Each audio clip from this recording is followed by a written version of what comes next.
बोलाउनु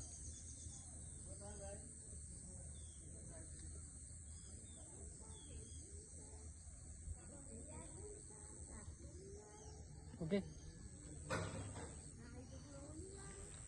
नमस्कार म सन्दीप नेउपाने आज मेरो घर नजिकबाट देखिने यो दृश्य हजुरहरूलाई देखाउँदै यसको बारेमा थोरै बताउन चाहन्छु। झट्टै हेर्दा तनहुँको माहुनकोटको झल्को दिन सक्ने यो माडीफाँडको यो कुहिरो लागेको बिहानी दृश्य अत्यन्त मनमोहक छ। यसलाई अब मेरो आँखाले हेर्दा मेरो क्षेत्र हो, मलाई उत्कृष्ट लाग्ने नै भयो।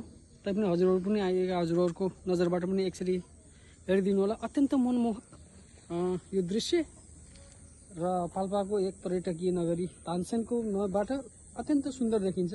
त मेरो घर अगाडिको दृश्यबाट पनि अत्यन्त सुन्दर देखिने दृश्य यो अत्यन्त मनमोहक छ।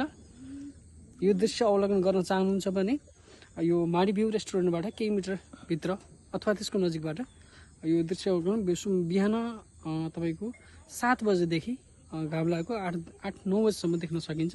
अत्यन्तै सुन्दर र मनमोहक दृश्य यहाँ देख्न पाइन्छ।